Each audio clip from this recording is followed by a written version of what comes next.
Hey everyone, my name is Tony Piazza. I am recording this video to share my experiences with Ibogaine. I'm a disabled veteran. I had my awakening in early 2018 after a suicide attempt and divine intervention. Very vivid dreams and events, and I was actually pulled from my body, wrapped in the unconditional love of God, and put on this path where I have worked with shamans and healers and holistic doctors around the world. I did a whole separate video for that, so if you want to check that out, you can. Essentially, my path has been heavily geared towards frequency, light, and sound, healing modalities, nutrition, and these sacred plant medicines. So when I first had my awakening, I went deep into my inner work and reprogramming my subconscious mind and really changing my own programming and perspectives and living from gratitude and trust and faith and really opening my heart and having curiosity for life instead of judgments, and really doing a lot of introspection on why I behave and think certain ways, and really getting to the bottom of everything. About a year after that, I was introduced to ayahuasca. And prior to that, I had never done any psychedelics. I was actually terrified of them all my life because I didn't want to lose my mind or have a bad trip or all the other stuff people talk about. But after my near-death experience, death was no longer, like, no fear of death. It's pure unconditional love, peace, and knowing on the other side. So I was all in on my path. Like, the divine rescued me, and really I felt divinely guided and supported no matter what I was doing. And I wasn't seeking these things out. It just naturally happened. And doors opened, and I just followed my guidance and intuition and the synchronicities and leaned in, stepped out of my comfort zone and leaned into the unknown. It does require a lot of courage. And I think due to my experience of my out-of-body experience and just having that knowing that I'm safe no matter what, really helped me lean into this. And it changed me forever, drastically. Like, family didn't recognize me, all sorts of stuff. So I sat in ayahuasca, and that was a really profound experience for me. And I went through all sorts of healing of trauma, some that I didn't even remember. I suffered a lot of abuse growing up. There's a lot of stuff I blocked out that I wasn't aware of. I went through like cosmic surgeries, traveled the cosmos, saw the interconnectedness and the unconditional love of the Creator and Mother Earth.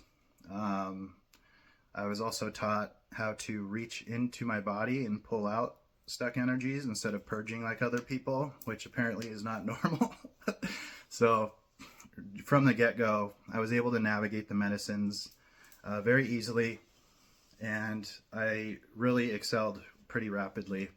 And I think it was due to my open heart and true dedication to my own personal and spiritual growth. It became my priority for my own fulfillment. And I was also shown that I'd be working with these medicines the rest of my life. I actually tried to run from it. I was going to go live in Bali on a one-way ticket, and I showed up at the airport in LA, and they said I was 5 minutes late to check my bags. I went back to my Airbnb, and the next morning I had a voicemail from the VA hospital in Wyoming saying I needed to be back in Wyoming to get reevaluated to increase my disability benefits. So I went back through Arizona, which is where I first sat, and the medicine told me I was going to Peru to absorb this information. And I said, I don't have the money for that. And she said, don't worry about the money, you're going.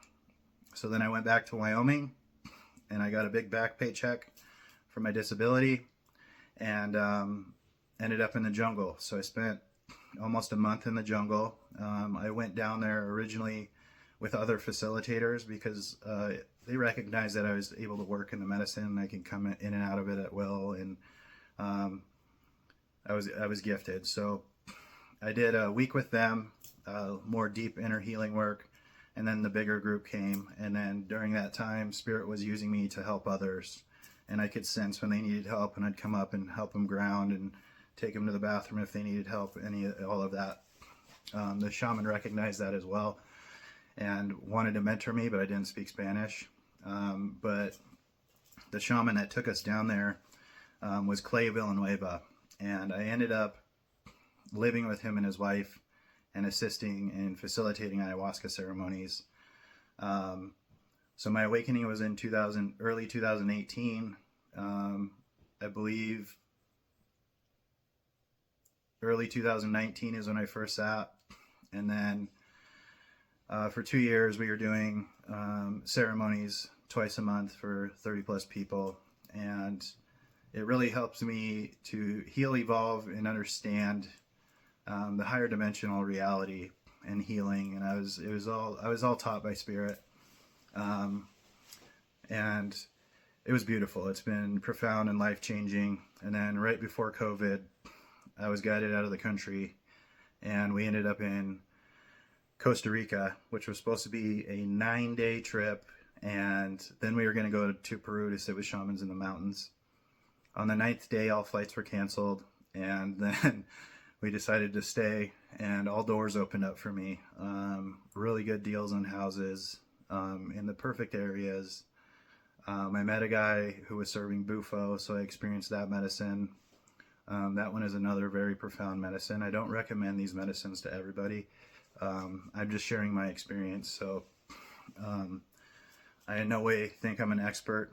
I'm more experienced than a lot of people, but I'm a forever student to Spirit. I'm a humble student. So sat in that experience in bufo. That one is very intense. It's like a rocket ship to the dissolving of your whole identity, back to source and the Big Bang and all of creation. It's a hard reset, and experiencing God, and it's incredible. Words don't really do these things justice, so I can talk until my face is purple, but they have to be experienced. And I feel like that's with everything in life. You can do all the research you want, but until you directly experience it, you really don't know. It's just a belief system. And then there's knowing that comes from true experience.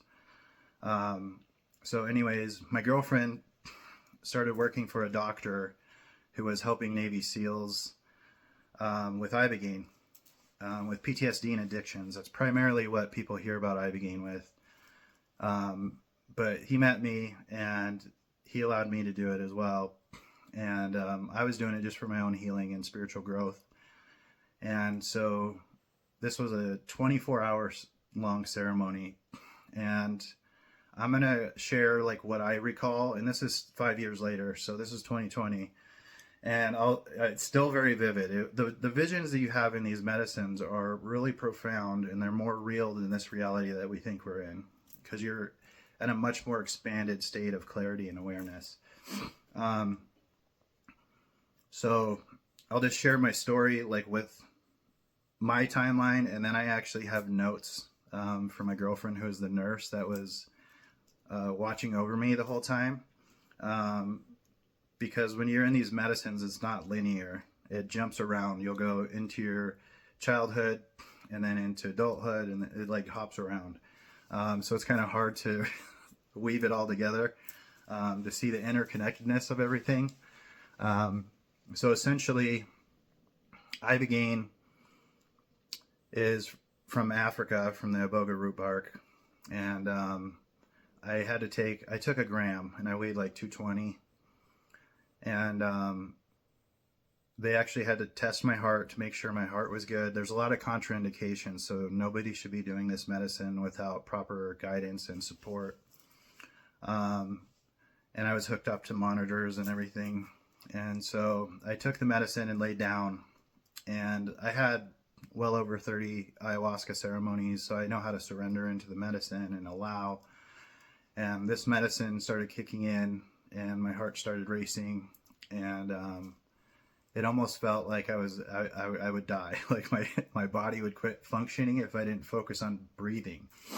And so I just made a contract with Spirit. I'm like, listen, I don't care if I die, but I don't want to leave them with my body here. So I'm coming back. And I just leaned into it. And immediately when I finally broke through, I was in the living movie of my buddy. I was in his body and he's playing with my dog. So when I went to the jungle, I left my dog behind because spirit made me, and it was like losing my child. So I always had all this guilt, and I missed him so much and stuff. So the first thing that I saw when I died was my dog. And I just started bawling because he had such a good life there in Wyoming, and hunting, fishing, and running around. Way better of a life than I would have been able to give him here in Arizona. But there's still a lot of guilt. I felt like I abandoned my child, but I am fully committed to whatever spirit guides me to do. God knows best, right? So there's so much that I went through in that ceremony, and so I see my dog, and then it starts going through different visions. I went through my entire life review from moments in childhood. I don't even remember a lot of my childhood, so I was going through. I was beaten, abused. There was a lot of trauma and violence and stuff. So it was showing me these events and going through different moments of my life and seeing them from a different perspective and allowing me to process my trauma. I also went through my mom's life, and I saw these different events in her life and the trauma she endured, which kind of shaped who she was and why things were the way they were. I went through my dad's life as well. And it was very intense. You're in the movie, like, I don't know how to explain it other than you're in the living movie of these events. So you're either like a fly on the wall, you're in different people's perspectives, you're seeing things from all angles and the impact things have. So I got to see all the trauma that my parents endured, and that kind of shaped who they were and how that trauma was passed down to me. I traveled the cosmos and basically saw so much stuff that anything that we can think of in our imagination actually exists somewhere in a dimensional reality. And it was blowing my mind. So this is so hard to recall everything.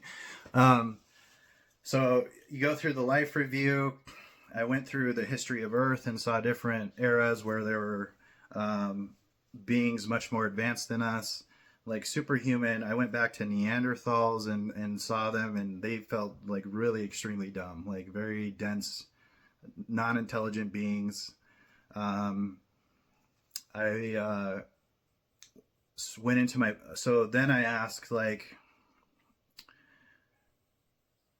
I went down, you go down these tunnels of light and you're zooming, and then it opened up, and I asked, like, how many times, like, have I incarnated? And I see this clock go like way beyond anything that our human mind can comprehend. It was like the beginning of time is what it felt like, and I was just in shock.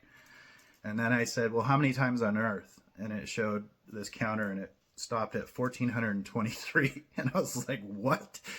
And then I was in the living movie of lifetimes. And the first one that I was in, it was a lady planting a garden. And these are like movies directed by God. They're incredible. And I see her planting seeds. And then one of the seeds sprouted and grew into a sunflower. And I was the sunflower waving at myself. And I just started laughing. And I'm like, okay, as a human. And then the next thing you know, I am following myself as a big giant gladiator. And it's like, you know how a camera will pan and it's like gravel and then it zooms out and then you see what you're looking at? So it was like that. And I'm following myself through the tunnel of the Colosseum. And I had like this cape and like armor and all that. And I get out there and people are cheering. And then across from me, I see this giant like ogre being who was like 2 or 3 times my height. And he chopped me in the neck. Really, he was really fast. And I died immediately. And then I was like, well, wait, did I win any? You know, my ego. And then it shows me killing all these people. I'm like, okay, I don't need to see that. And then Another life, I was a knight on a horse, and we were riding and collided with the enemy. They killed my horse out from under me and stabbed me through my side. And I had a big like metal helmet, and I hit the ground. My helmet was in the dirt, and I just drove my legs until I bled out and died. I was in immense pain. Another one, I was a warrior, and it was like running across this lumpy grass field, and then it zoomed out and it went back to this side, and it was a big giant stone catapult that had launched a massive boulder. And then I stopped and ran back, and I'm running, and this boulder bounces and crushes me, and my legs were mangled out the back. Another life, I was in the body, and I felt really weak, and I'm looking at my feet. They're like cloth-like shoes. And I was like, what is happening? And then it zooms out, and there's two guys dragging me by my arms, and I'm a female, and they tarred my face and chest and lit me on fire. And then I saw the Salem witch trials. It was very intense. Another one was, I was a monk healer in Mongolia, and everyone who greeted me bowed and cleaned my feet. And then I met another one at the top of this hill. We embraced, sat down, and then they were bringing people up one by one, and I was chanting and hitting their back with leaves or feathers, and doing healing work on everybody. What else? So much. So I went through, what else did I go through here? Now I'm brain farting because I'm on the spot. So I go through my past lives, and then I also start interacting, like going through different scenes, like in space, like seeing straight up Star Wars stuff going on, and I didn't believe any of that was real, but it is. And there's a war going on in that level as well, and the light winds. It kept showing me that. I ran into one ET being that kind of looked like the Predator, and I'm on this space platform, and he walks up, and I had fear come up, and he recognized it, and he just put his hand up like everything's good. And he had this giant like backpack thing on the back of him that was like twice his size, and he walks up to the platform, and then it encloses him in a one-man ship, and he flies off. Another one, I was on some property, and an ET had landed on the property with me and got out, and we were telepathically communicating, and he put his hand up, and his ship completely cloaked. Another time with ETs, I asked for healing of my back and posture because I have a broken back, blown out shoulders, compressed discs in my neck. I've always kind of had a hunch, and my neck leans forward and stuff. And so then I have an ET pop in front of me, and he points to his left, and there's what I would call med beds, like 5 of these things, and there's a hologram of me in one of them. And I approached it, and then my physical body flattened out, and I had vibrations going up and down my spine, and I just like was feeling completely repaired. And the crazy thing is, after I got done in 24 hours, my friend and my girlfriend were in shock looking at me, and they're like, what happened in there? I was like, what do you mean, a lot? And then they're like, no, your posture is perfect, and you look like you reverse age 10 years. But processing of trauma does reverse age you. So when you start doing this work and healing and relieving your guilt and your shame and your fears, you reverse age. It's just natural because you're vibrating at a higher level. What else? I saw the interweavingness of all the different things that occurred through people and the karmic loops that people are playing out from other lifetimes and into this one.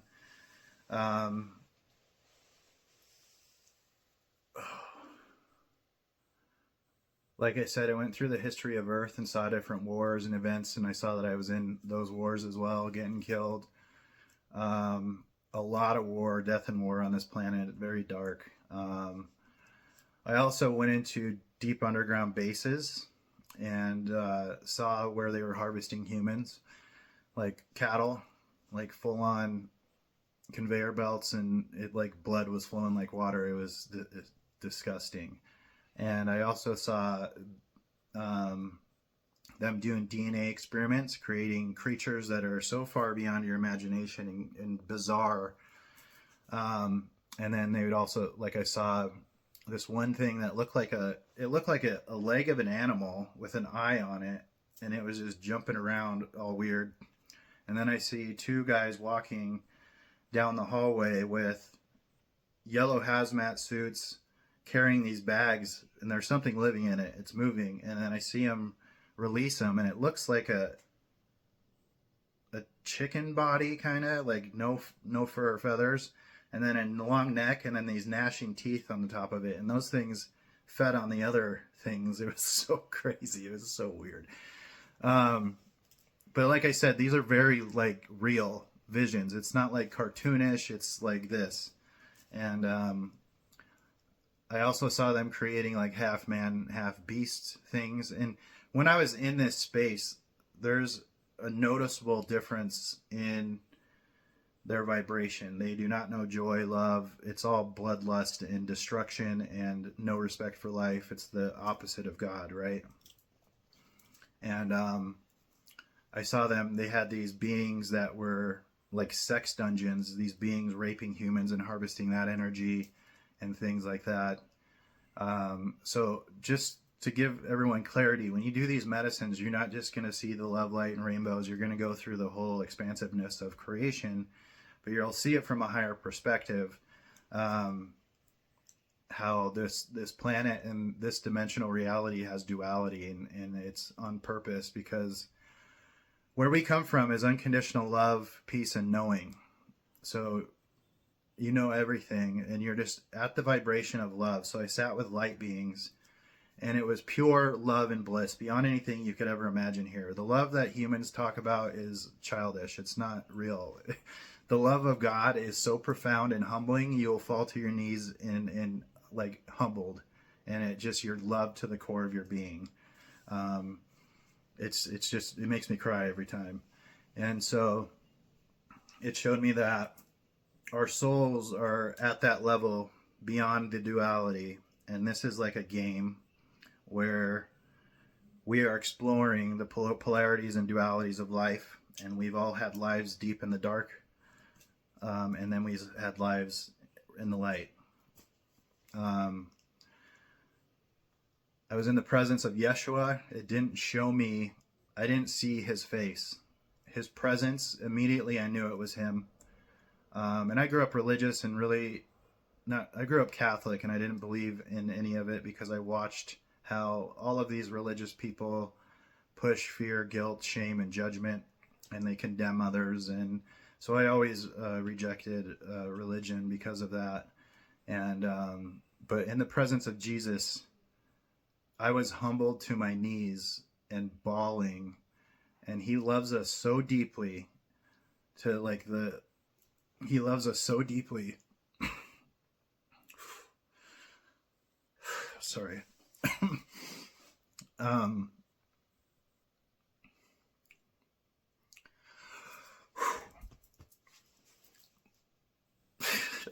This is not supposed to happen, but it liberates you in ways that humans can't conceive of unless they experience it.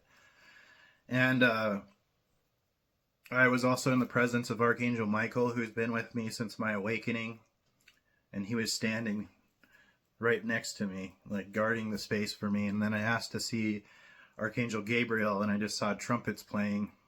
And I asked, like, where are these angels? And they basically said everywhere at once, is what it showed me. And then I went into future timelines.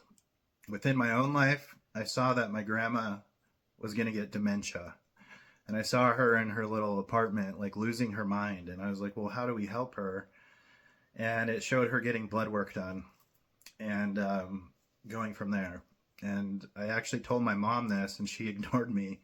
And then about a month later, my aunt and uncle were visiting her and actually took her in because she was showing signs of dementia. And I also saw my mentor, who I served ayahuasca with, in court. And a couple weeks after my ceremony, he was illegally raided by the DEA for serving medicine when he was at church. And they took everything from him. And it really impacted him in a heavy way because it was his whole entire purpose. And he ended up developing cancer. And I actually was learning how to cure cancers in Costa Rica. And I actually, after I left at the end of the 8 months and went and lived with him and took care of him during that process on his way out of this realm. And I kept telling him, like, every time you walk around that corner, I want you to pretend like you just got the phone call that the charges were dropped, because you haven't done anything wrong. Like, I will die on this hill. These medicines are sacred, and they save lives, and they connect us directly to God and source and the truth. And so he was very negative, and I watched him spiral and forget who he was. And it was a really hard lesson that I learned through that. But they did end up dropping the charges 2 weeks before he passed away. So I was right. What else did I see? So on the global scale, I saw China preparing for war. I did not see a war occur. I saw a changing of a flag. It was a red flag. And now, 5 years later, I don't know if that's China and Taiwan or what. I saw pilots dropping toxins from airplanes. I saw thousands of dead people wrapped in white plastic on floating barges, and I didn't know what that was from. I didn't know if it was a vaccine fallout or what it was, but now we have all these planes in this mysterious fog and different things like that.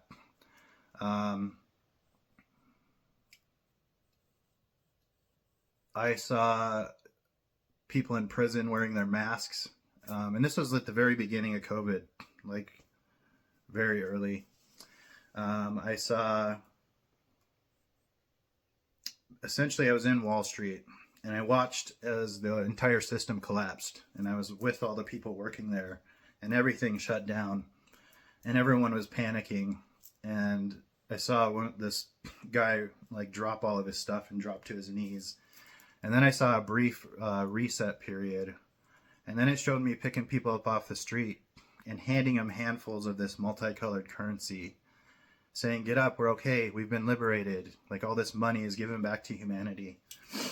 And I know I'm missing a lot, so I have notes. Basically, I'm not like most people in medicine.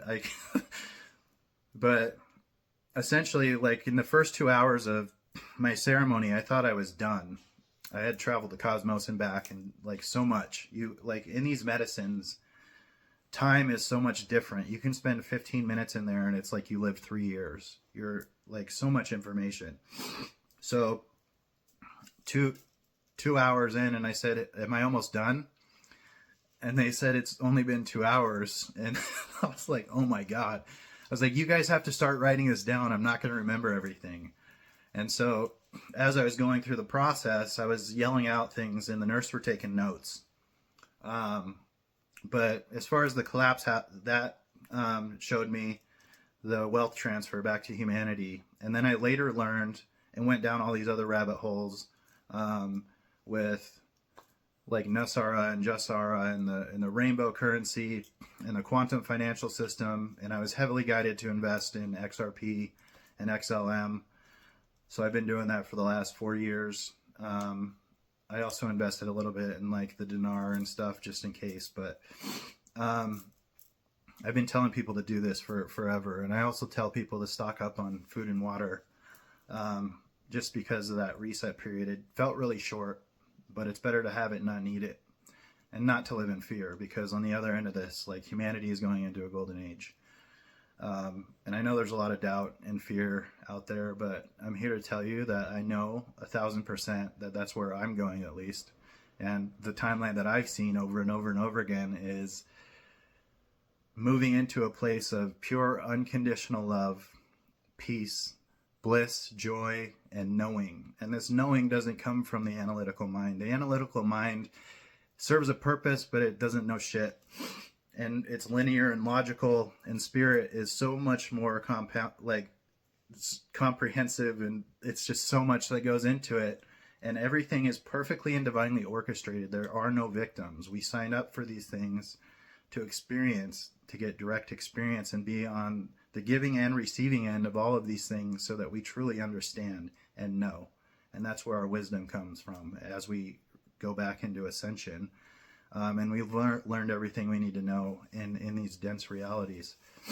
So yeah, I'm going to read some notes. And then I did another, so that one was 24 hours. And like I said, my back and posture was healed. They told me I needed to meditate to anchor it in, and I got cocky because I was back to being, me. And then it slowly faded. So I still have pain. But I was shown like these miracles can happen. Like it's all within consciousness. And a lot of it is, I think the pain is still here. Like when you listen to Dolores Cannon's books or these other hypnotherapists, there's always a reason that we're going through things, and it's far outside of the logical, analytical mind. But I think that my suffering and pain does keep me humble, and it grounds me in this reality. Anyway, so let me go through some notes.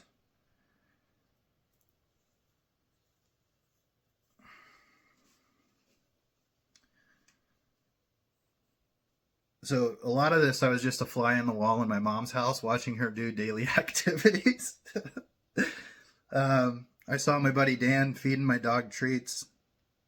My mom smoking a cigarette, petting the dog, like sitting at the fireplace, which is what she's always doing. I followed myself out in high school football, running out onto the field. I saw my grandma and the dementia. And then I was above myself in boot camp when they were shaving my head, and I said that was the worst day of my life. I saw a friend who visited right before I took the medicine, and I went back in time and watched them leave the house from above.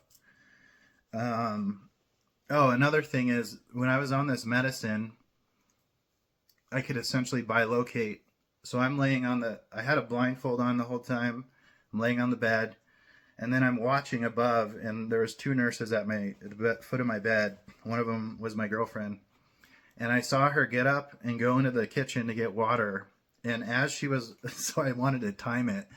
And as she's walking back to the door frame, I sat up with my blindfold on and waved at her. I'm like, I can see through everything.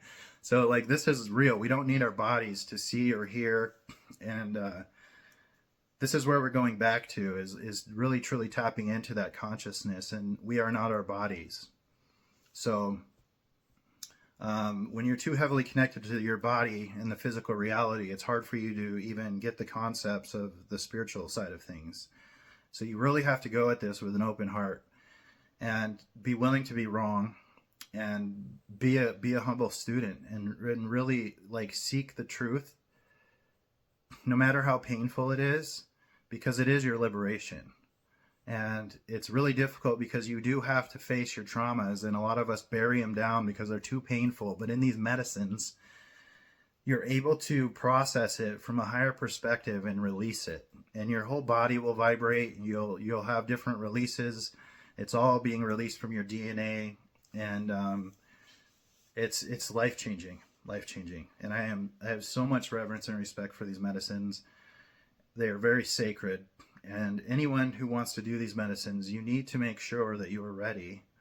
And that means you're really leaning into this to heal and evolve and step into your highest self and hold yourself accountable and integrate and walk in integrity and really move through these things, because you're not just healing yourself, you're healing generations back and forward. So we're here to do that work. And it's so humbling to even, like, when you're in those spaces, it's just crazy. And you see all the events when you hurt people, and then you have to experience their pain, but it's only amplified because you're in the spirit realm, and so it's like intense. And that's like when you die, we don't go through judgment. we have our life review and we judge ourselves while experiencing the pain we've caused others. So in a way, you could create your own hell because you have to transmute all of that pain and go back to unconditional love. You also see just little things that you've done for people, small acts of kindness and the ripple effect and how it saved that person's life or touched so many other souls. And it's so humbling. I cry all the time about it. Anyways, so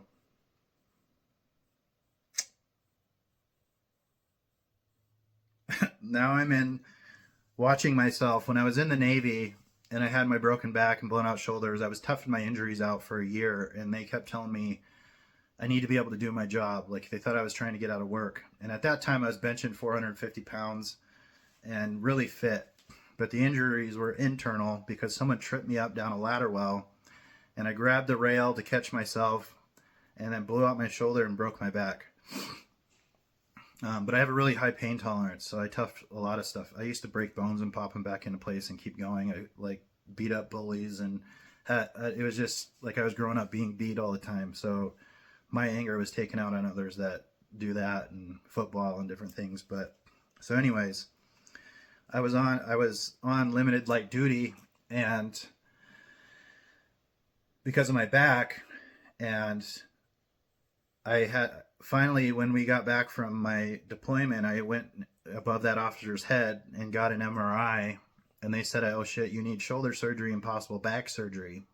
So I had that medical paperwork, but my first class petty officer started insulting me and saying it's not fair that I don't have to do these working parties. And I grew up doing manual labor. I'll work circles around people, but I was in so much pain that my hands would even turn purple.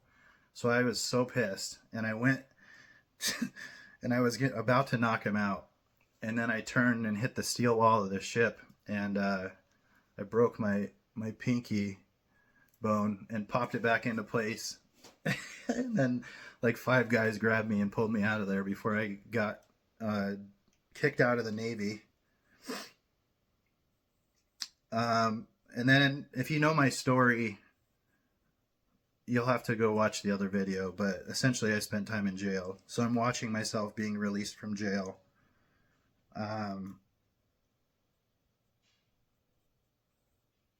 It shows me as a baby. I see myself as a baby, like super excited petting a dog. I've always loved animals. I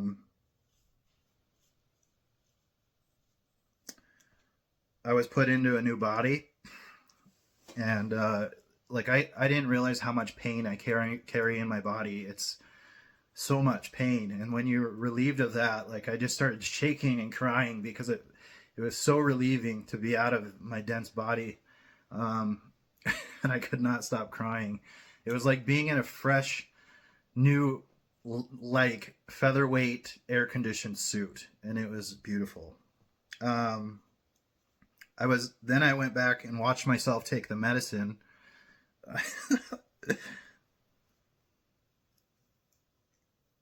They're dumping shit out of planes. I can see the pilot. Bullshit wars. It shows me feeding the neighbor's pig in Wyoming. The neighbor had a pig, and I'd always stop and give it treats. And then this is another intense thing that happened. It was basically showing me, my higher self was telling me that I couldn't be with my girlfriend, and we hit it off. Like we had known each other for over a year, but there was no romantic connection. I was doing massage work at my buddy's gym, and she was just at the grand opening, and I was just talking to her like a normal person. And then she followed me on social media and was watching my journey as I traveled and did all these ceremony work, and she really intrigued her. But she would ask because she started her spiritual journey, and that was it. Well, about a year later, I was living with the shaman, and she said she was coming back to Arizona. She was breaking up with her boyfriend, and so I wanted to introduce her to Clay so that she could do ceremony and continue her healing and do some hape. And then it was all divine. We found out that we've been together in so many lifetimes, so it was like just hit it off. And I had never been loved to that degree and appreciated. So there was a deep, profound connection. And then it showed us getting in all these fights and her throwing stuff at me and it ending very badly. So my higher self told me I had to break it off with her. We're not supposed to be together yet, or right now. And I was like, I'm not telling her that. Not right now. That's messed up.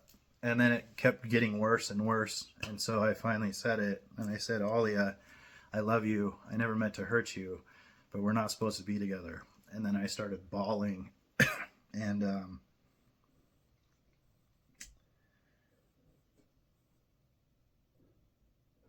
then it put me in the newly healed body. So I processed the breakup like that. Like spirit just disconnected us. And felt so bad because that hit her like a ton of bricks, and then I didn't know what to do about it. But it was really hard on both of us because I never want to create suffering. And yeah, so essentially, before I continue, we ended up breaking up, and it was really hard on both of us. It was really hard for me to witness her suffering. And there was nothing that I could do about it, you know? And so I just held space the best that I could. And then I ended up leaving. And before that, I had channeled a bunch of information for her, basically telling her what's going to happen with her own healing, and that she was going to meet another guy that was much more well suited for her. And I left, and then she was in all women's groups doing ayahuasca ceremonies, and she had to go through her own healing from her other relationships and stuff. And then she came back to Arizona, and then we were together again. So it was all divinely orchestrated.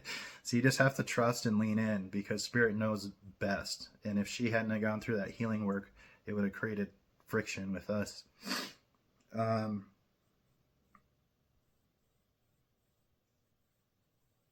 I went into the void. I said, I am nothing. And then boom, creation. I said, holy shit, I see all the planets. I'm watching Saturn right now. And then I said, they're hyperspacing, they're flying. So I'm seeing ships like flying through hyperspace. I said, we're looking at UFOs and shooting stars. I don't know who those people are, unless that's my old ass. So I don't know if I was looking at myself far in the future, where we're just out at night watching UFOs. I saw my mom's abuse, a lot of conflict. Like when she was a baby, I was in the room, and she was terrified, and her dad was very abusive, and so like she never felt safe in her own home.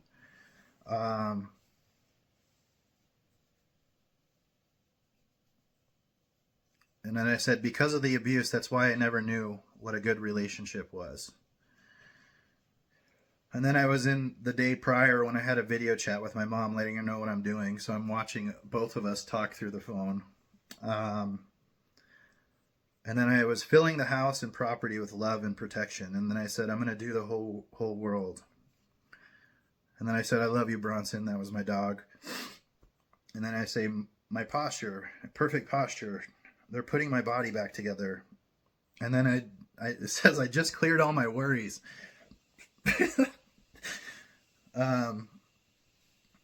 I just sent love and healing to my mom and stepdad. Wow, this is so amazing. And then I'm watching you clean the shower before the realtor came over. So like different days, it's just, you're a fly on the wall, transporting through time. They're clearing out my third eye. They showed me how to use it to see my mom. And then I'm watching my mom spilling dog food and sweeping it up, like a lot of mundane stuff. My mom and grandma fighting and arguing. My new body feels so good, it's crazy. It just feels like you're getting into a big skin suit or a UFO. And then I was looking at galaxies. And then, oh my God, that was my petty officer checking on me. I need to contact him. And then my mom's baking pizza rolls. Those were the best. So going through childhood, everything is going to be just perfect. Feeling bliss all the time. It's amazing. So again, where we're going is so far beyond the human mind. I was at the funeral. So I missed my grandpa on my mom's side's funeral because I was deployed. And so I was actually there at the funeral, where like looking up from his casket at all my family standing around. So I got to be there for it. I see my grandpa dancing and happy on the other side. I was in Africa, Neanderthals chasing leopards. And then I was in Florida at my firefighting school, where I was honor grad at a firefighting school. And then I was in the room with my other grandpa, my dad's dad, and I saw him die. So essentially, my dad ended up murdering his 5-year-old stepdaughter in front of my 3-year-old half brother. And I actually reconnected with my dad when I got out of the Navy, but he said that she hit her head and had a seizure. And he only spent 2 years in prison, and I didn't know what to think. Like, I didn't know what to believe at the time. And then I went there, and it helped heal both of us. But then I later found out when he died, I had to help him cross over. He didn't know he was dead. He had colon cancer, and I was helping him long distance, and I sent him RSO oil, and he was in rough shape. Like, he was on his way out, and he took so much that when he died, he didn't know he was dead. So my psychic had to find him in the spirit realm, and he actually tried to fight my psychic buddy in the spirit realm, which it was him. That's how he was. And so I had to shrink him and put him in front of me so that he understood that he had crossed over, and then we sent him to the light. But his dad left the family after, because he tried to help cover up the murder for my dad, and it really took him out. It really hurt him. And so he went off on his own. I don't know if he was in a hotel or another small house, but he was in rough shape, and he was doing cocaine and drinking whiskey, and I saw him stand up and die of a heart attack. And then I saw my dad come into the room, or finding him, and just on the floor weeping in a ball. I saw him try to kill himself several times with pills. So I was processing all of this for my family. And then it showed me playing patty cake with my grandpa, because we left my dad when I was 4 because he was abusive, putting sawed-off shotguns to our heads and threatening to kill us.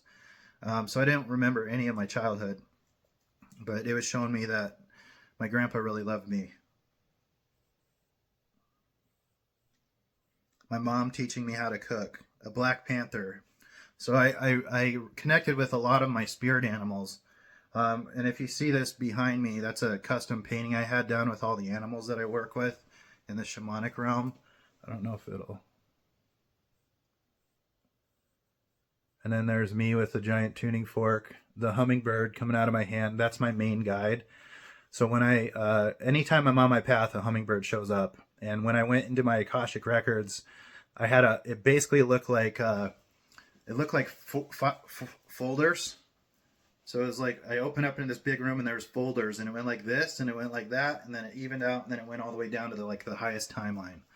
And so when I'd ask questions or they'd show me lives, my hummingbird would go up, grab a folder, and then boom, I'm in the living movie of that.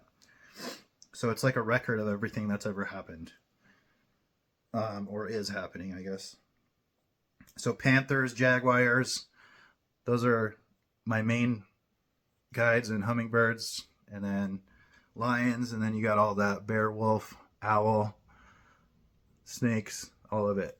So I've really deeply connected with these animals, and I've been embodied in them. I've been in the side of a jaguar, and my mouth was purring and doing things that a human can't do. And it's just like everything is so connected, and our souls are not just like human. I've been an ET. I've been like here since the creation of Earth and beyond it. And so these skin suits that we inhabit are just that. They're just housing of our soul to experience the different forms of creation. They put a new heart in me. Thank you. Porcupine, spirit animal. Panther, leopard. Oh my gosh, that's so cool. There's going to be a crash. I don't know if it says in New Orleans. She couldn't hear me completely, so this goes into my second Ibogaine, but it says I just saw me when I was like between 8 and 10 printing porn, but the computer was too slow and my mom came home. Not good. Social media, laptop, and all that stuff is collect tons of data on us. And then it says, looks like China is going down. An alien dancing and one of the little kids flew off in a ship. I went to Arcturus. I'm really heavily connected to Arcturians. Oh, there's a battle in space going on. The evil loses. It's so powerful. We win. I just saw Dan do mushrooms. That was the guy who took care of my dog, so I actually went and facilitated a ceremony for him. My mom feeding chickens. Oh my God, the witch trials, being burnt alive. That was nuts. It's making me watch myself for when I get fully healed. So I saw myself completely healing my body. Healed and back in shape and happy. Oh shit, it's showing an asteroid coming. It's all over, it hits near South America and everything gets wiped out. This isn't good. So I don't know if that's in our future or if that was in the past. But if like you follow a lot of other channelers, and a lot of the information that I've gotten is essentially humanity is going through an ascension. We're going to see a collapse of the corrupt old systems in a new era where we're not slaves to the fake money financial system. And that liberates us to the point where we can start doing our healing work and really asking ourselves, who are we? Why are we here? And what is my purpose? Like, how can I serve something greater than me? How can I listen to God and the divine and be a pure conduit for that to work through?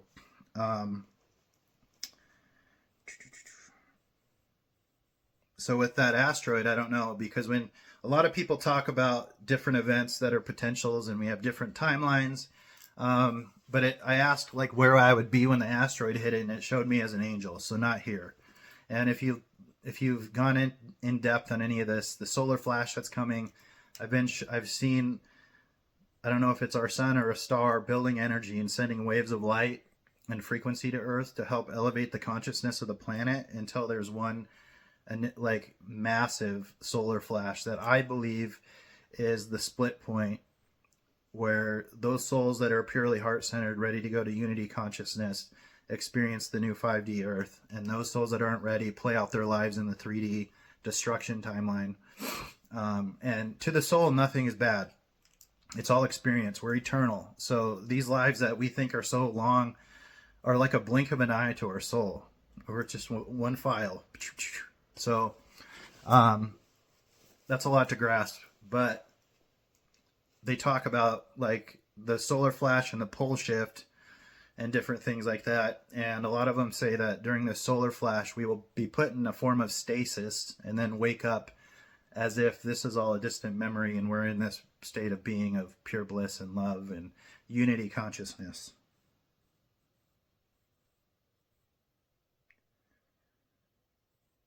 I was a slave in another life and on a train, and I tried to escape, and I jumped out of the moving train and I died. I see my mom. I have to tell her to stop smoking because that's what's causing her sinus issues. And she actually quit smoking and all of her issues cleared up. So that was spot on. I just changed timelines to make Earth vibrant and healing. We are good. I'm in Costa Rica. I have monkeys or not Costa Rica. I am in Thailand. I have monkeys all over me, and my mom's there scratching the monkey's back. While I'm talking to my daughter about my garden and orchard, and I had never planned on having kids, but in these visions, I keep seeing that I'm going to have a daughter to 3 daughters. It's been showing me these things, and I don't want kids. Like, never wanted them, but I felt that pure unconditional love and adoration for I was crying. And I think that that's going to happen for me after the shift. But anyways.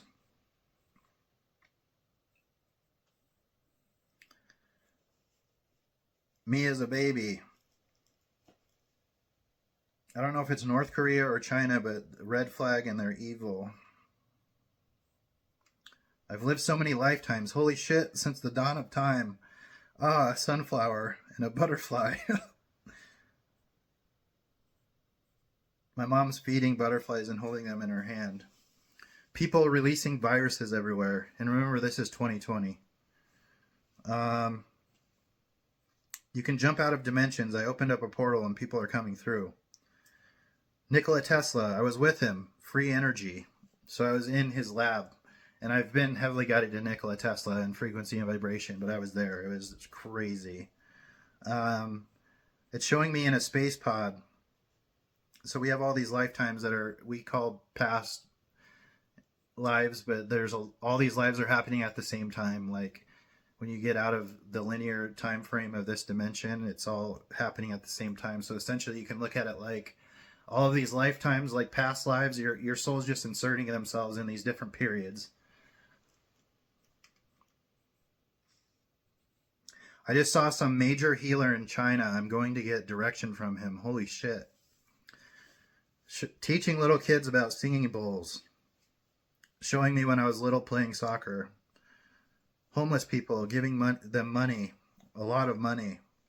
The stock market's going to crash. And then we are all going to have so much money. Someone is going to step in and change it. They're showing me that phone screens are doing really bad stuff to our eyes. Putting off these frequencies and babies using them. They're showing me giving up my phone and just reading books, which is hard to do in this when we're trying to reach people and plant these seeds and assist people in their healing journey. So I'm sure eventually when I have my own property and healing center with all of the frequency, light, and sound and nutrition and hosting retreats, I could do that. And I've seen it. I know it's coming, and I can't wait to serve and help every soul that's called to me to heal and remember who they are.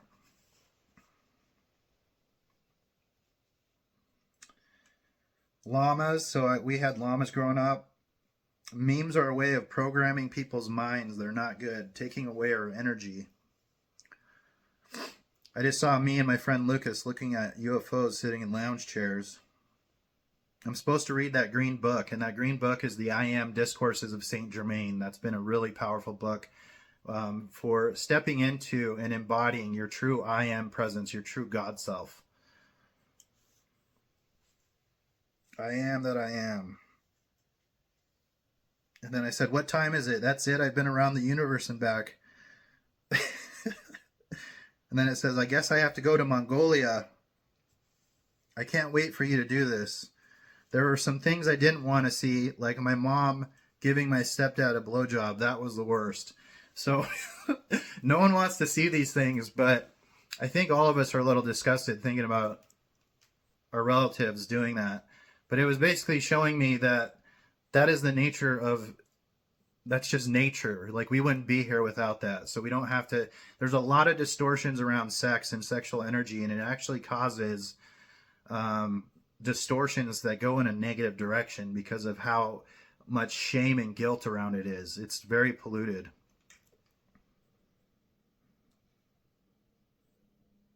Concentration camps, they were poisoning their food. Tiger, hummingbird, eagles, owls, spirit animals. I was mushing dogs in the snow somewhere. Oh shit, I died in World War I or II. I'd have to see the uniforms. I've been a warrior in a lot of lives. And then the Mongolia healer one. We have to go to Thailand. I saw rows and rows of angels. Archangel Michael had a purple cloak. He's got armor and a spear or a staff. And then it showed me as an angel, and I don't like to tell people this, but because it sounds crazy, but they were lined this cathedral, and then I walked up and received an award. Lower dimensions are dark. There's no beauty.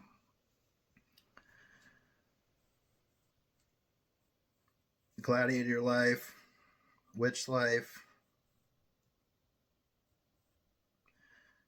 People escaped these pods. There's a huge colony. Showed me spaceship under a mountain. Oh yeah, there was this. I was seeing visions of like, I don't know if it's in our history or what, but essentially it looked like a mountaintop, and then it would lift off, and there was a ship that had been hidden there the whole time. They healed my stomach. It takes time to embody it because you're taking on a whole new frequency. Clay in the courtroom, subway station, blood in the streets. I don't know if anything happened after 2020 with that. Um, Keep showing me growing my own food. And this is something I really want to do. I want to grow food and medicine. So that's the goal. With this financial reset, that is my goal. I will be buying property. I've been looking in Hawaii and different places in the U.S. where I can build these self-sustaining communities. And I have so many amazing, incredible people with different skill sets and healing abilities and stuff so that we can all truly like support one another.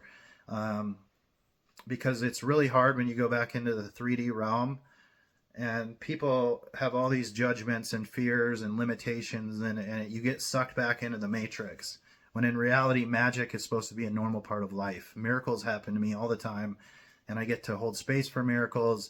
And so because of all my experiences, I know these things are possible. There's no doubt, there's no belief, it's a knowing. And when you can create that space for the divine to work through you, you will see these more often. But if you don't want to believe in it, then that's your experience. You're going to block it.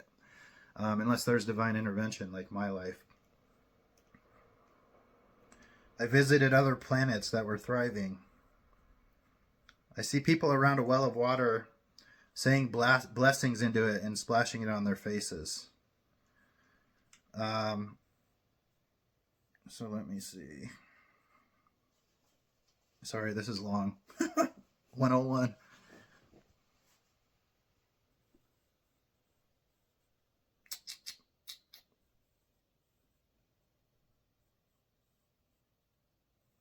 I'll have to look it up again. But... Okay, so that was my first ceremony, and like I said, you see so much stuff. A lot of it is really hard for the human mind to get. So you'll get downloads of information, and it comes back to you when it's time. So we're constantly getting upgrades to our DNA, and I do a lot of work in my dreams where I'm like merging timelines and doing all this stuff.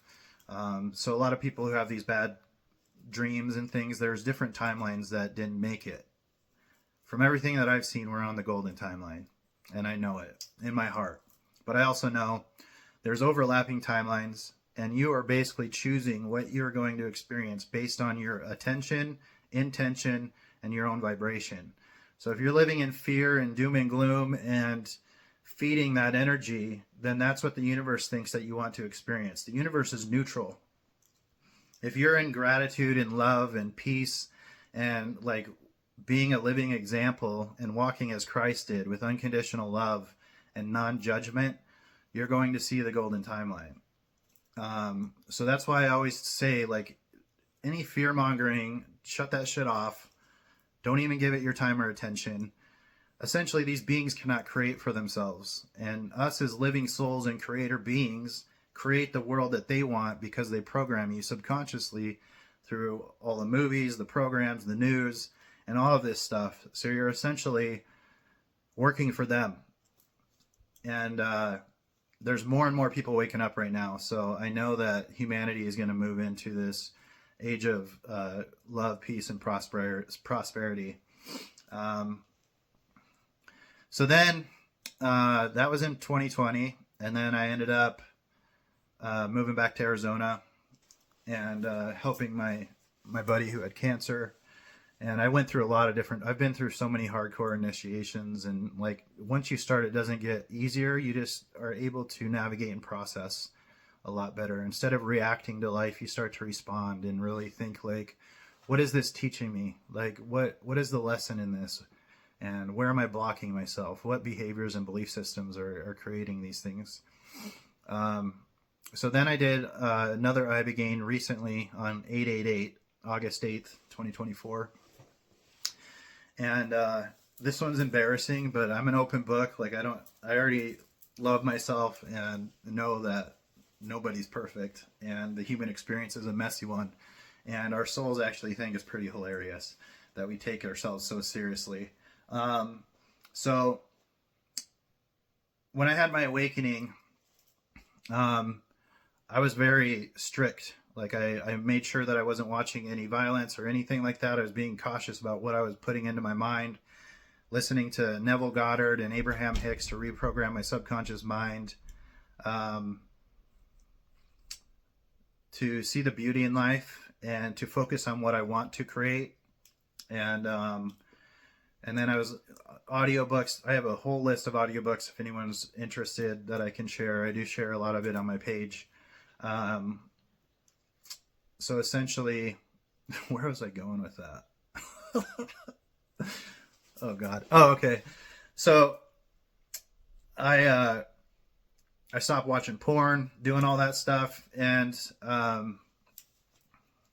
very, like, I walked with integrity. I took myself too seriously, really, is what they were showing me. But at the same time, all of this was divinely orchestrated. Like, it's crazy. So the second one I did, it was a couple weeks prior, and I had gone through. So I facilitate ceremonies, and at my retreats, we had many people come up to us crying and saying we're going to have a child together, and it's going to be like the light of our lives.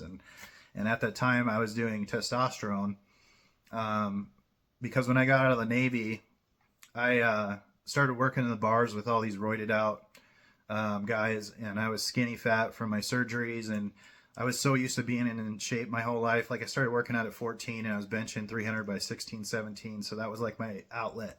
And then it was taken from me, and so was alcohol. So I had to really get humbled and surrender and start doing this work. But anyways, I got out of the military, working in the bars, and they talked me into doing steroids. And so I did a cycle of like Sustanon, Anadrol, Deca, and I went from 216 down to 197 and then back up to 235 in like 7-8 weeks because of muscle memory.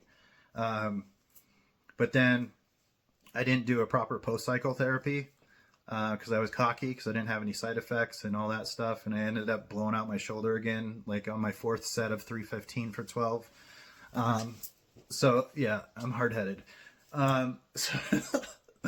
So that messed up my hormones. And so then I would be like medicating myself, like taking low-dose testosterone. But when they said we were going to have kids, I was like, well, my junk doesn't work, so I need to like get off of this. And I tried doing post-cycle therapy, like what they say to do, and it put me into this state of like no sex drive. I was like an old man. And so my psychic buddy said I need to go get professional help because something's off. And then I went and they ran my test levels, and I had a 40, which is like a dead person. And they were like, I don't know how you got out of bed. So there was like months of me in this state of being, and it really impacted our relationship. But she also had breast implants that were causing chronic fatigue and different health issues. And she's a nurse at a natural cancer clinic. So she was always exhausted, and it really hindered our intimacy.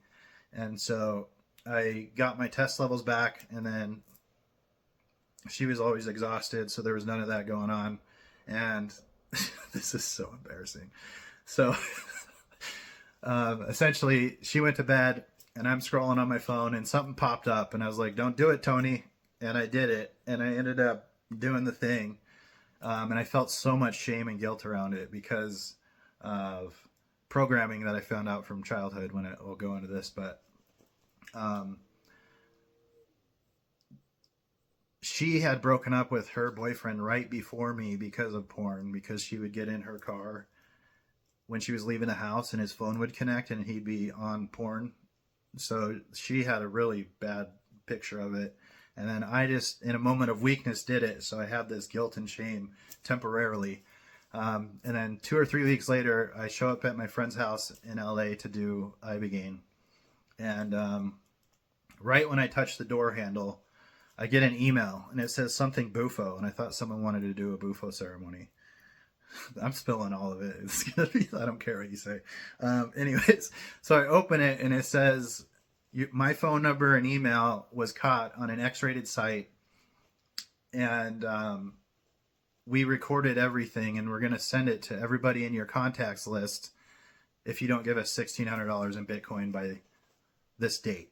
And I was like, what? And I just deleted it. I didn't think it was real. So then I get ready to go do Ibogaine. And because I was so able to navigate and talk while I was on the medicine, I had a really like a genius friend there to ask me questions that I wouldn't think to ask to get more answers direct from source. And immediately when I went into the medicine, I was watching my mom rush us out of the house and throw us in the car because my dad was on his way to kill us or something. And she was terrified. And I had a lot of resentment for my mom that I didn't know what it stemmed from. Like, because she's sat in ayahuasca ceremonies with me, and we've done a lot of healing, and we have an amazing relationship now. But I processed that, and I just had so much love for my mom. Like, it was crazy. And then the next thing that happens is I'm literally in in the body of the hacker, and I'm watching him do all this stuff on the computer, and then it shows him recording me and what I'm watching, and then it shows uploading, and it shows all of my contacts. Like, I have a lot of contacts in my phone number. A lot of them I don't even remember are in there, but it was showing all of these things, and I'm like, how? And then it showed him being sent, this video being sent. And I'm in the room while my mom's opening her phone, and she's like, what the fuck? And I was like, oh my God, dude. And then it goes to everybody. And I was ruined. Like, it devastated me because I've been focused on my path for healing. And I take myself very seriously. And I've faced demons. I pull them out of people. I face all my fears, and I go into this. And this is the one thing that takes me out, is making this one mistake.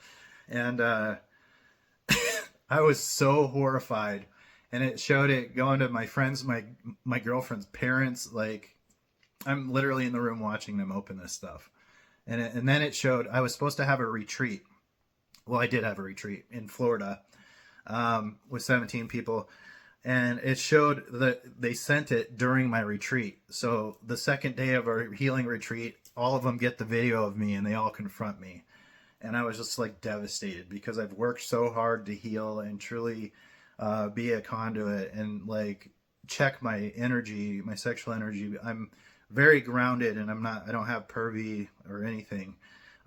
So this was just devastated me. I guess it was one of my biggest fears is this, which is crazy. So it's just playing all this stuff out, and then it shows it going viral on the news, them talking about it. And then it shows it on like TikTok where there are all these votings, like, should she stay with him? This, that. It was so detailed. And I thought I was ruined. I thought I was going to have to move somewhere where they didn't have internet, or I was going to kill myself. It was that devastating. Like, and it sounds silly to other people, but it was like, I couldn't accept it. And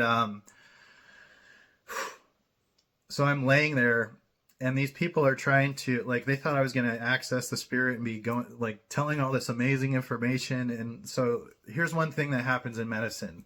Never get too cocky, because you think you, like, know everything. You don't know shit. Like, every time I get humbled. And it's what your soul thinks you need versus you. So you can set your intentions, but ultimately you have to surrender and allow spirit to show you what it is that you need. So I'm horrified, and I was like, I can't talk to anybody about this. Like, my friends like really admire me as a healer, and now they're all gonna get a video of me doing this. Like, oh my God. And so I'm laying there, and it feels like my heart is on fire, like one of those hot stones in a sauna. I'm sweating, I'm cold. I can't let it go. They're trying to show me other visions, and I couldn't. My brain was locked in like a cycle.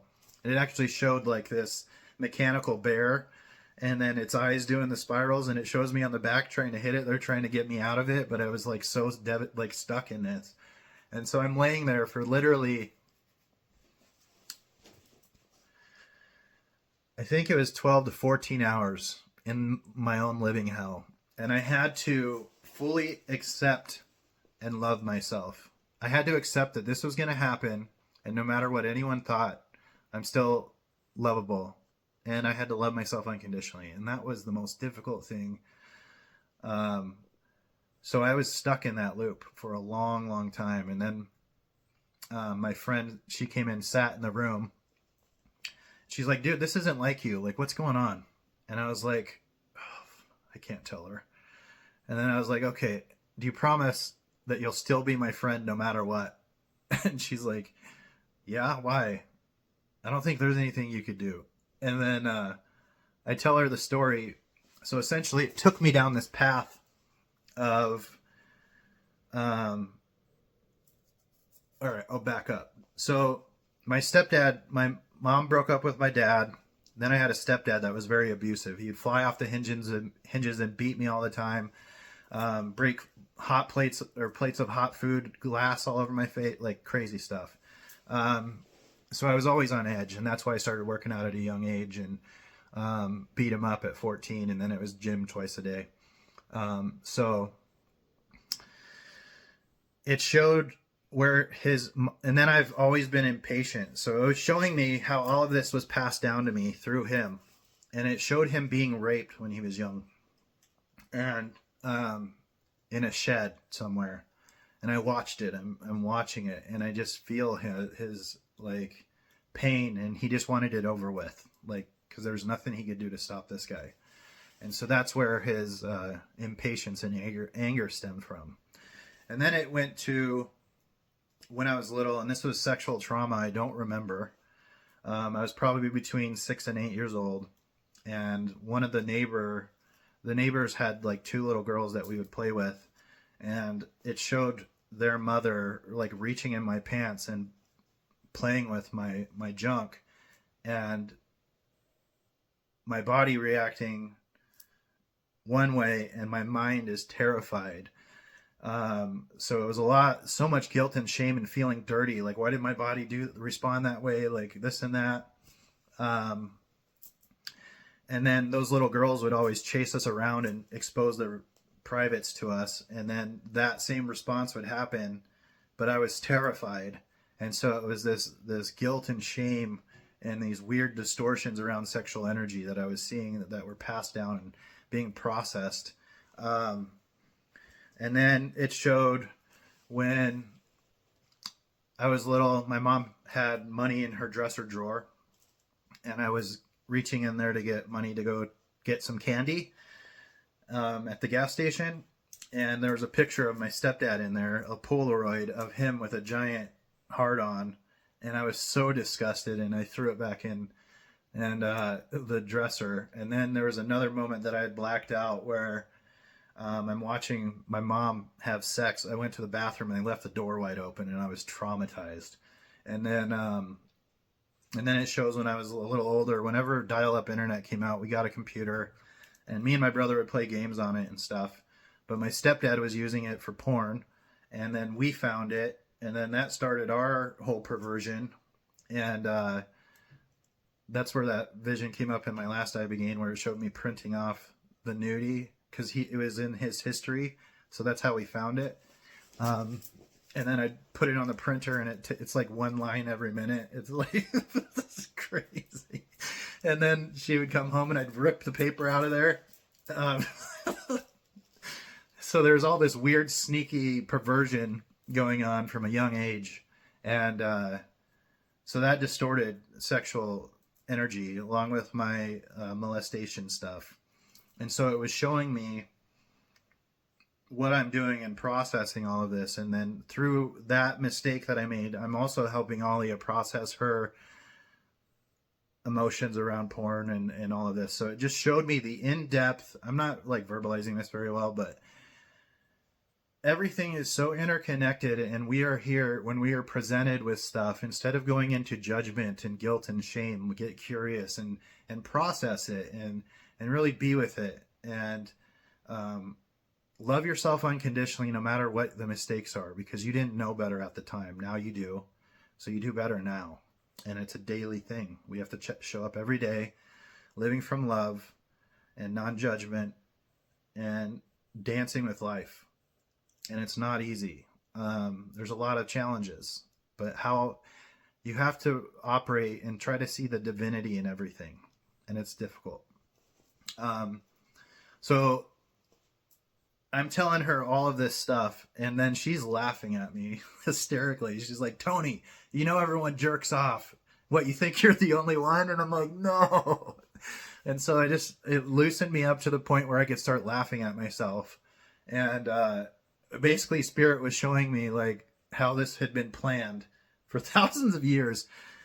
How I'm going to be some big shot healer that thinks he's all that in a bag of chips and perfect, and we're going to humble him with this, you know? And so he can laugh at himself and not take himself so seriously, and know that all humans make mistakes and no one is perfect, and we should celebrate our imperfections because our souls are perfect. We come here to be imperfect, to learn through these lessons. And it shows how the guilt and shame around sexual energy distorts it and sends it into the perversions that we see. And so it's a sickness. It's like a disease. It's a spiritual disease. So guilt and shame and around sexual energy, instead of honoring it as the way that life, like we bring life into this world in a sacred way, it's been perverted. And that's because the dark has done that, right? So, and the more we project guilt and shame onto this, the worse it gets until we learn to love unconditionally, which is really hard. But again, that's what it's all about. It's all about love. And so I finally start processing it and lightening up. Like, okay, I'm still going to have friends, even if this goes, like, I accepted, you know what? I'll explain to everybody what happened, and if they judge me, they judge me, but I'm okay. And so then it left me. And then it kept coming back. So I'd clear it and I'd be like, start seeing other visions. I saw one where I was in a war and I got, we were driving in a truck this way, and then this truck came and killed us all.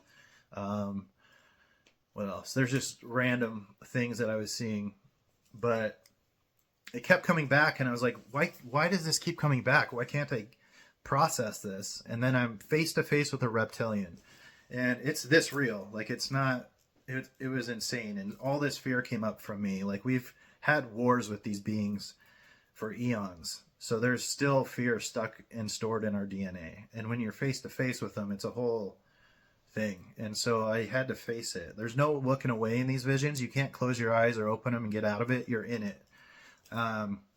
So I'm facing him, and then it shows, I do a 360 around him, and I watch his eyes follow me. And then it showed a hologram of my head, and I actually had a slight headache right here, and it showed a hologram, and there was an implant he had put in my head to keep me from graduating these lessons and releasing my guilt and shame so that I can truly walk my path. And so then I called a shaman friend of mine, Philia, and I've shared her information before. I really recommend doing session with her. She is incredible. And what she does is she does shamanic soul retrievals. So you can give a list of names, 10, 20 names, and you don't tell her the relationship, just first name.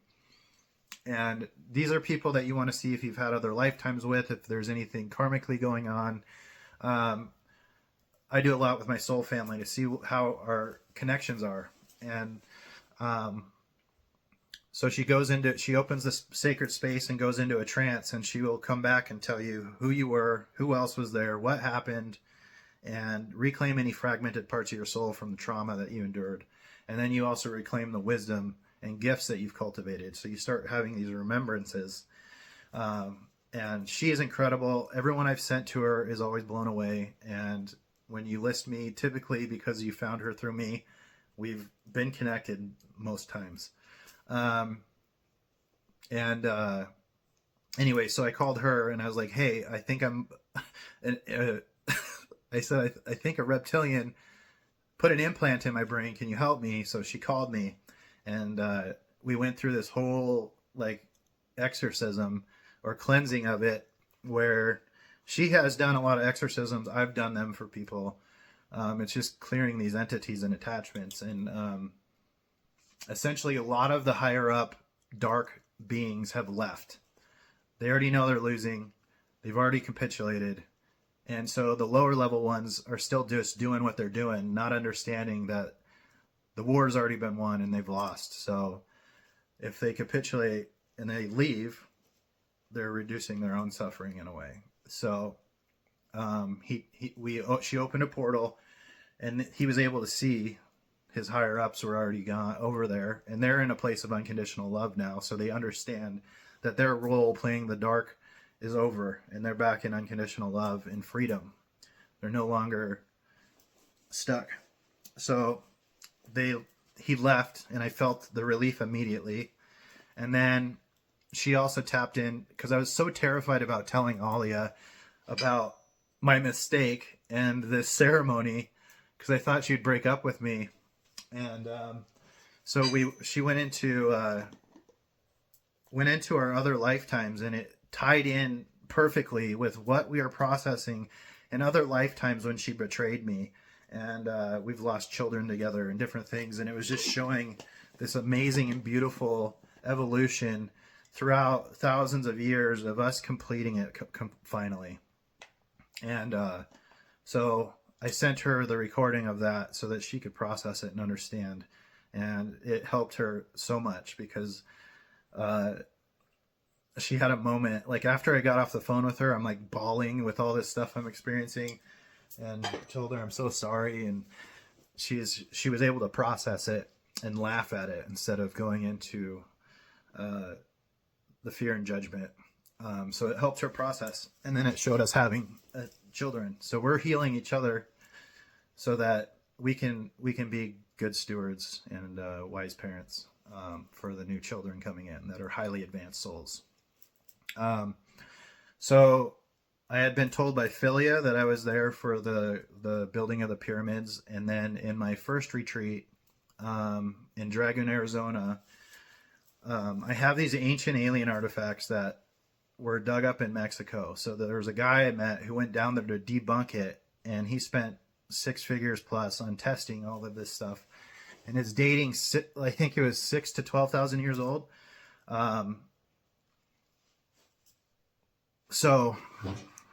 Okay.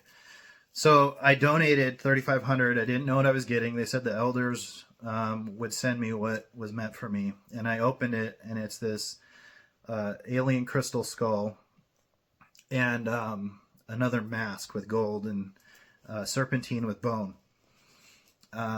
So one of my psychic friends had told me this skull was in Atlantis, and I did not believe her. I doubt everything until Spirit shows me directly. So I'll listen and take it in, but until Spirit confirms it. So I know I talk about a lot of crazy stuff, but I've had so many confirmations and ass kickings that what I speak is my truth, at least. So my first retreat, the first woman to do medicine, a lot of people end up on ships getting worked on by our galactic family when they do ceremonies with me. It's very common. I'm highly connected to the Arcturians and other beings. So that was a whole nother thing, like unraveling all of this. And it's hard for the analytical mind. It takes a lot of processing. So she was taken on a ship. She puts her arms up, and we're working on her. She was out for 2 hours. And when she sat up, she looked at me and my girlfriend, and she's like, we were there building the pyramids with our minds and sound. And I was like, what? And then she didn't know anything about this crystal skull. And she says, that skull was ours in Atlantis, and we used it to access our ships and escape, and no one died. And I was just blown away. So I have these artifacts, and where was I going with this? Oh my gosh.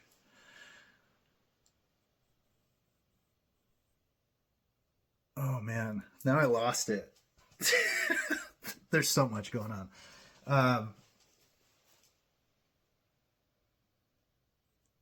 The building of the pyramids. So then I was in my Ibogaine, because I didn't believe it, because this was 2 years prior. I'm in the living movie of us building the pyramids. And there's a bunch of us really focused, levitating stones, and some people putting them into place. And it was so crazy. I was crying. It was incredible. I was also told that I was connected to St. Thomas with Yeshua by several channelers. And then I saw him, and he was walking these stone streets. And it was the next thing, like a jolly Santa Claus, but like pure unconditional love and joy to the point where like your inner child comes out and you just are healed. Walking the streets, healing people with his presence. And then I saw the Trump assassination attempt in slow motion, 360 degrees. When it happened, I personally thought it was part of the show. I didn't think it was real. And then I was there and witnessed it. And I see the bullet fired. And I see a hand reaching out. And I saw the bullet hit the ring on someone's finger. And that's what splintered and cut his ear. So like divine intervention. And I don't know if it was an actual human's hand or an angel's. But that's what I was shown. And then I saw the election, and I saw them trying to funnel votes and steal the election and losing, and Trump still winning. And I posted about this 3 months prior on X, and no one listened to me. And then it showed me the mass wealth and the golden age coming, and how every part of the world is flourishing. And then I was walking outside on the grass, still getting visions. And it felt like I had a physical crown on my head. Like I thought I had my hat on. So I'm like tapping my head. And I am filled with so much love and joy and bliss and peace. Like it was pure like ecstasy. And I'm able to telepathically communicate with the earth, the land, the trees. I was blessing everything. And I just knew on a soul level that we are on the golden timeline, and it's set in to a way that I just want people to experience it, because it would, once you go into these paces and experience the divine to that degree, you are changed forever. There's no going back. And there's a lot of fear and judgment around these medicines. And I think that more and more people are opening up to them. I do not think everyone should do them. If you're heavily programmed, if you have a lot of trauma, or, well, they're good for trauma, but I mean like mindset space, you really have to be prepared, like dedicated to your growth. Because spirit knows if you're going in there. That's why you see people do these medicines for fun. And sure, they may get a light show, they may feel good, but there's no true wisdom gained from it, because they put you in what I call the waiting room. They give you the light show.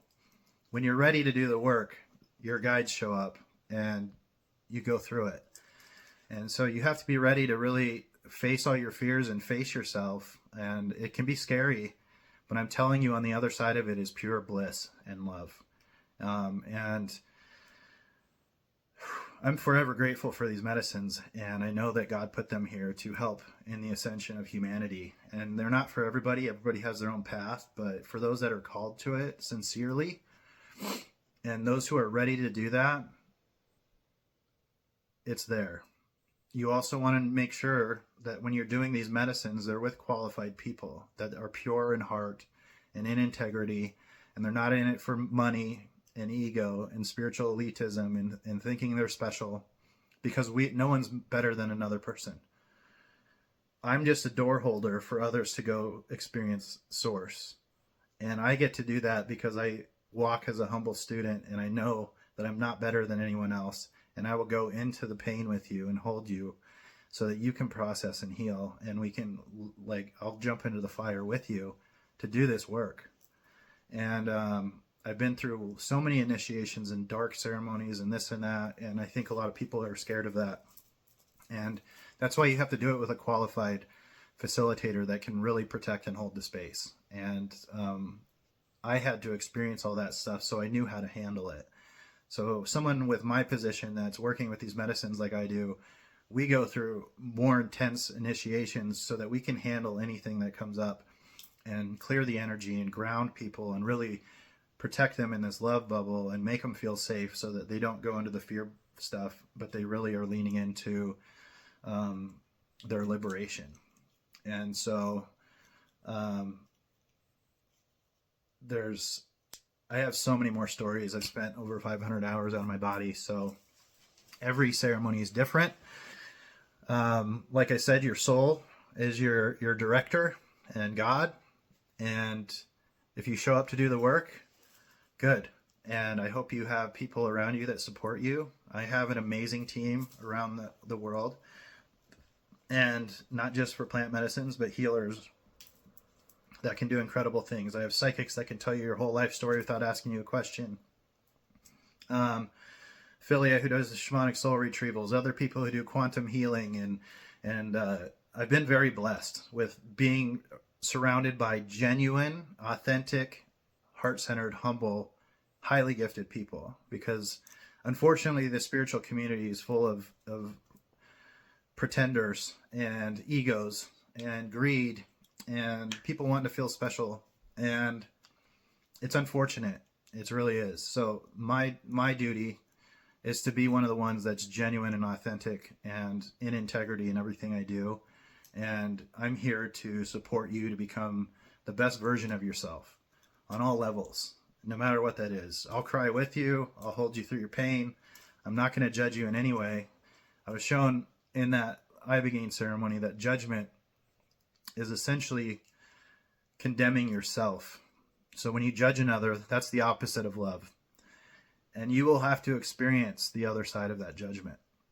So you're telling spirit that since you're judging it, your soul's like, oh, you need to experience the other side of that so that you understand it and you can love yourself unconditionally being that person. So this is where all these religious people that say this is the devil and this and that, they're just throwing out judgments and condemning others, and they're going to have to play the flip side of that. And you don't get into God's kingdom or 5D through judgment. You're no better than anybody else. You're further from God than those of us that walk in love and compassion.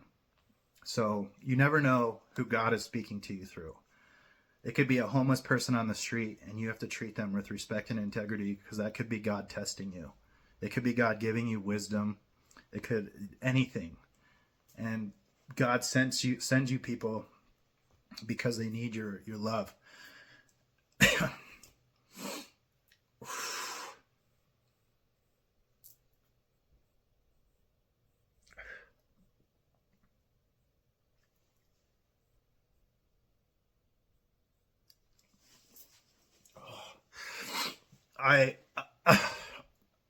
I would be dead or in prison if I didn't have my awakening. So I'm just here to plant seeds. I don't care if you believe me or not. It really doesn't matter. But for those that are here, truly seeking this, reach out. I can send you books and share wisdom and connect you with the people that you need where you're at on your path. But don't waste our time. Like if you're going to contact me, be serious about this work and be in integrity. I didn't expect to cry, but that love I felt. You'll start when you really are on the path. You're going to cry from gratitude more than you cry from sadness, and it's amazing. And I was always the tough guy. Like I never cried. You know, I beat up bullies and never feared death. And we have to feel our emotions. The only way to heal is to feel it. And crying is such a blessing because it helps you to process those emotions and release them from your nervous system. So don't ever feel ashamed about showing emotion. That doesn't make me less of a man. I still have that monster inside me too. But I'm here to walk as Christ did, with unconditional love and non-judgment, and truly lean into feeling everything. That's how you activate your spiritual gifts, is truly feeling, going into your body and being present with the pains and the tension, and not trying to change it, not trying to judge it and figure it out. Just be with it. And when you process it, it dissolves. And that's what these medicines do. They get into your nervous system. They allow you to process stuff that may have been too hard for the ego mind to handle. But yeah, it's all up to you guys. So feel free to reach out. Thank you for listening. I will be sharing a lot more on my other journeys and different things in the future. I plan on starting a podcast with my healer friends and introduce all the people that I'm surrounded with, and they can tell their story and share their gifts and wisdom. But we are all in this together, and there's incredible times ahead. So don't fall into the fear and the confusion and the doubt. It's all illusion, and they're trying to trap you. Anyways, love you guys.